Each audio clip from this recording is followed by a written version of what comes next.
All right, so I'm gonna do the first experiment for lab. I'm gonna record it, and this is sort of convenient because normally part one. So we're doing the conductivity lab. I'll send you an email uh, and kind of move the schedule around. We're not gonna do lab every single week. I don't feel like burdening you with that, and I'll email more about that. We're just gonna do a couple, 2 or 3 experiments just so that I feel like I'm a responsible teacher without compromising your education too much. Like I said before, I feel really good about the labs that we did before spring break. Those were some of the most important things. So this week we're going to do electrical conductivity experiment. And this one sort of works out because there's 2 parts to it. Part one was normally done as a demonstration in the pre-lab, and then part two you would do with a partner up in the lab. And so what I've got for part two is student data from last year. I asked a couple of students that did a particularly good job on their measurements if I could use their data. And I think, I'm kind of going to do the pre-lab, then do the demonstration. And like with anything with this, without the interaction and without the interaction in lab, I don't know what I'm forgetting. I've got a list, but until you actually do the experiment, who knows? So with all of this stuff, please reach out, post to the discussion page if you have any questions. So the first thing is electrical conductivity of solutions. So why is this experiment here in the schedule? Well, there's only so many acid-base experiments we can do. We did an acid-base titration last fall, and this one kind of, it was a filler experiment that has a good part to it that has to do with weak acids and percent ionization. And so I thought that would tie in well with what we're trying to do in the class. Um, and so it's hard to do pre-lab without writing on the board and having the things. Hopefully you have the lab handout in front of you. I know you can't read that from there, but hopefully you have that printed out as we go through this. So first part is we get to play, or I get to play around with electricity. I think electricity is really cool, really interesting. Um, and, you know, I normally will talk about it more in the pre-lab than maybe is useful here. Uh, you know, I used to teach electronics. I'm an electrochemist, so electricity and chemical reactions are interesting to me, but it doesn't really work. You know, when I was in the lab, I would go through more about electricity. I just find it interesting, and we're not going to have to know these different definitions about electricity. I just want to talk about it a little bit. And so you probably know that separation of charged particles is a voltage, and current is electrons moving through a wire. And so those charged particles, electrons, will move under a voltage. So if you have, just say, a battery, you got a positive end and negative end, um, and you connect it through a circuit. In fact, one of my kids is playing with one of those snap circuits, electronics. You can build different circuits to do things. It's kind of fun. But anyway, in the wire, in the electrical wire, like, well, here's a plug-in we're going to use. In that electrical wire, electrons are the charge carriers, and that's the electricity that we use to power our lights and everything in our house, and, you know, in your cell phone and everything like that. But in solution, uh, electrons can't exist by themselves in solution. It's too reactive. And so the charge carriers in an aqueous solution are ions. And so when we go to have, this is 0.01 molar sodium chloride. I know you probably can't read that from there on the webcam. If we want electricity to flow through that solution, or through a solution in a battery, like a car battery to start your car, it's those charged particles, ions, that have to conduct the electricity or carry the current. And so this experiment is about aqueous solutions and electrolytes. So normally I would write the definitions on the board. I'm just going to verbally say them. Hopefully you remember a little bit from the last fall when we talked about solutions in chapter 4. And electrolytes, you know, we all like our Gatorade if we've worked out or something like that. So you've heard a lot of advertisements about electrolytes. So electrolytes are just solutions with ions in them. And any substance that produces ions when it dissolves is an electrolyte. And then we had our definition of strong electrolytes and weak electrolytes. So strong electrolytes are things that dissociate 100%. So sodium chloride, you get sodium ion and chloride ion dissociate 100% when they dissolve in water. And then weak electrolytes, now that we're doing the acid-base chemistry, we can understand that a little bit better than we did in the fall. So a weaker electrolyte example would be something like a weak acid, right? It dissociates a little bit, produces some ions in solution, but not 100%. And then non-electrolytes are things that do not produce any ions. So something like a molecular compound that's not a weak acid or a weak base and doesn't dissociate. It might dissolve just fine, but it's dissolved in solution and doesn't produce any ions. I've got the door open because of these solutions here. You may hear some distractions from the hallway. Anyway, so in this lab, part 1 is a demonstration that I'm going to do here in a second. Part 2 is the measurement of conductivity of solutions for sodium chloride and citric acid. And like I said, I'm going to provide those measurements to you because you have no way of making them. Normally what you have to do is make a series of solutions, and we have these little conductivity meters that you stick in there. They're really cool, and you just write down the conductivity. And so I do want to say too that if you look at the lab handout, normally what you have to do in part 2 is an Excel spreadsheet. And I thought about this quite a lot, and I know that you're very burdened with this transition and all your coursework. Frankly, I've watched my kids and what they're being expected to do, and they're just, I got a freshman high school, and what he's expected to do in order to show his work online, it's a lot of extra work that if he was in school or the 6th grader or even the 3rd grader, it would be easy peasy. And now they have to type in to show their work in math or something like that. And it's a burden on them and of course on me and their mother. And so I thought about this with the spreadsheet, and normally when we're in lab, this is no big deal. I like interacting with students in lab, helping them with it. Some students are good with spreadsheets. Great, that's a really useful skill. Other students need some help with it, and I help them through it. I'm recording a video, thank you. I had a lot of keys, not sure if that was security or what that was about. Anyway, so I think it's a useful skill to be able to use Excel and to get these graphs. But without me and the TAs wandering around the lab helping you, I just think it's not a useful thing to ask you to do, or a reasonable thing to ask you to do in this situation. I would close my door, but some of these solutions smell really strong, and so I don't want to do that.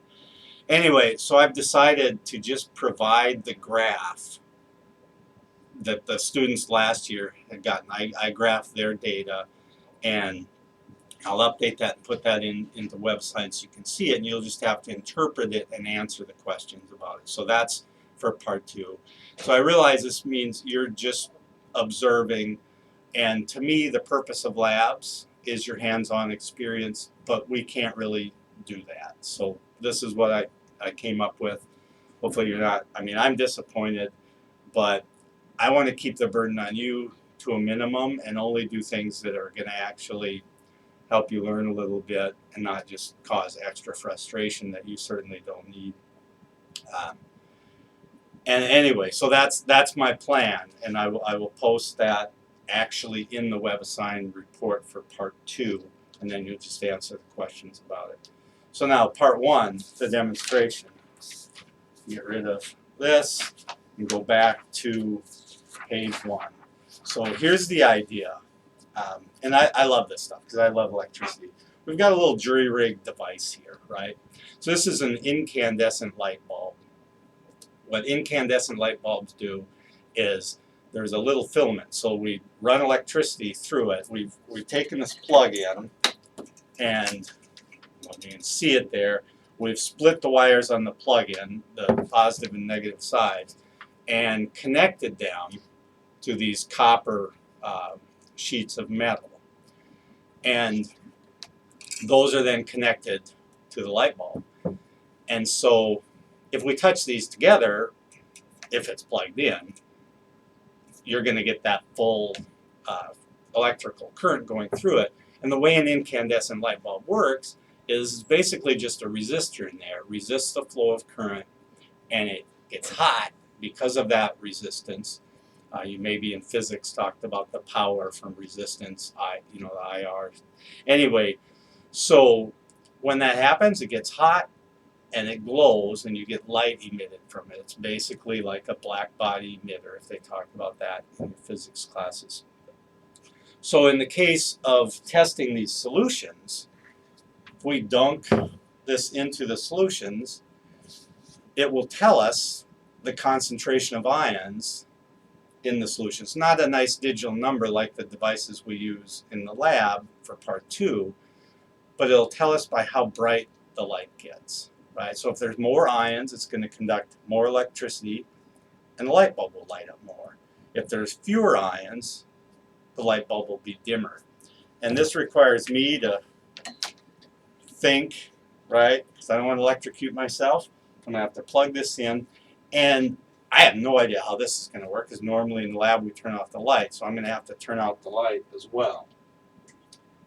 So let's do this and see how it works, okay? So I'm going to go, hopefully you have the handout in front of you, or even if you just have the WebAssign report form pulled up once I get that posted. I'm just going to go through the solutions in order. I'm going to do the lower concentration first. So I'll start with sodium chloride, 0.01 molar, then 1 molar. I'll just set those 2 solutions here, like this, and switch out the light, and let's see how this goes. All right, so I've got, this is plugged in, so I gotta be careful not to touch that, right? And I'm just gonna drop it in the 0.01 molar sodium chloride. Lights up pretty well. You know, it's so dark in here that maybe it'll be hard to tell the difference, but let's just see. Okay, now I've got to find my waste container. I've got to rinse those off. And then I'm going to put it in the 1 molar sodium chloride. Now hopefully you can see the difference there, right? Quite a bit brighter, right? And I'll just set those off to the side. This is still plugged in, so that's still hot. I got to be careful not to touch it. This is kind of fun. I hope that it works out. The next solutions are sucrose. So sucrose is table sugar, and I've got 0.01 molar on the right, and now I'm wondering, my right, your left kind of thing. Anyway, you'll see the one I pop in first. Sorry about that. So this is 0.01 molar sucrose. Not very exciting, huh? Rinse it off. This is 1 molar sucrose, table sugar. Hopefully that makes sense. Okay. I think I'm going to just, running out of room here. All right, the next solution is acetic acid. So I've got, this is a solution that smells pretty strong. So that's 0.01 molar acetic acid on the right and 1 molar. So 0.01 molar acetic acid first. So really, really dim, but it did light up. Since we're only doing this once, I don't have to worry so much about contaminating the solutions. And then this is 1 molar acetic acid. All right. Now, the next solution is something called glacial acetic acid. This one is a little tricky for me to do. So, first thing I'm going to do is clean off these electrodes. And it's important with this one that I actually dry it. So, I'm going to switch this off to make sure not to electrocute myself. Oh! What a dork, huh? I usually do that in the pre-lab as a joke. Hopefully I didn't frighten anyone, or maybe at this point, with everything that's going on, you'd be cheering. All right, that's zapped himself. Anyway, so you gotta have a little fun in life.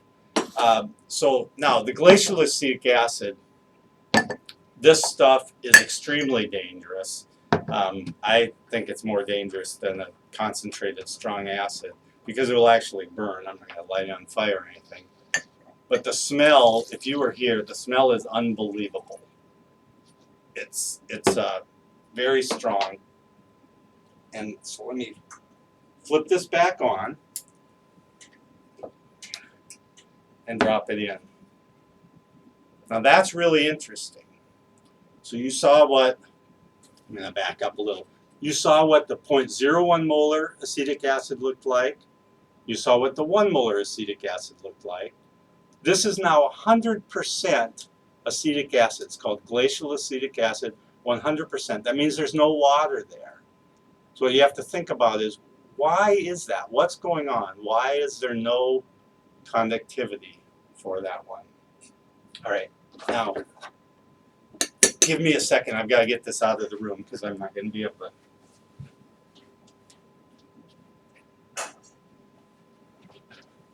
This is so smooth. So I can't talk with that in here. It's really, really overpowering.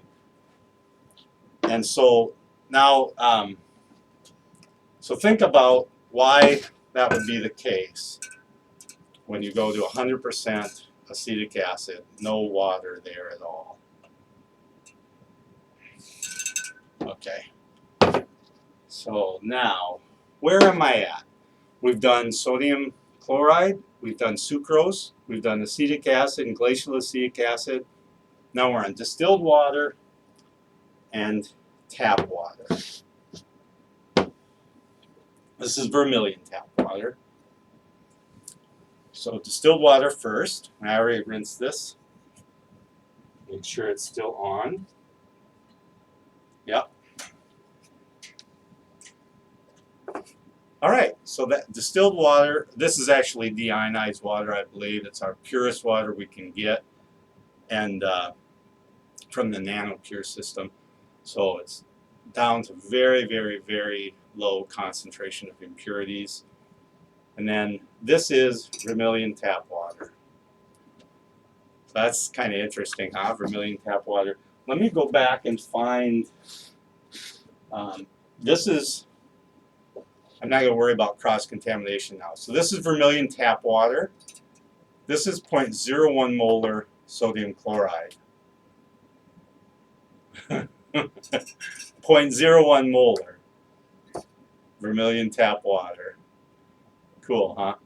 All right, well, go ahead and fill those in on the website report form. Let me know if you have any questions. I hope this went okay. It's awkward, but it's the best we can do. All right, don't forget to post questions online, okay? And if you have any trouble getting that website report form done, and I'm going to try and do 2 more experiments. They won't have a video like this. You'll be provided the measurements, maybe a couple of pictures, uh, and that'll be lab. So let me know if you have any questions about how to get the report form done or any problem with it. It'll be due at the end of the week, so you'll have a whole week to do it. All right, thank you.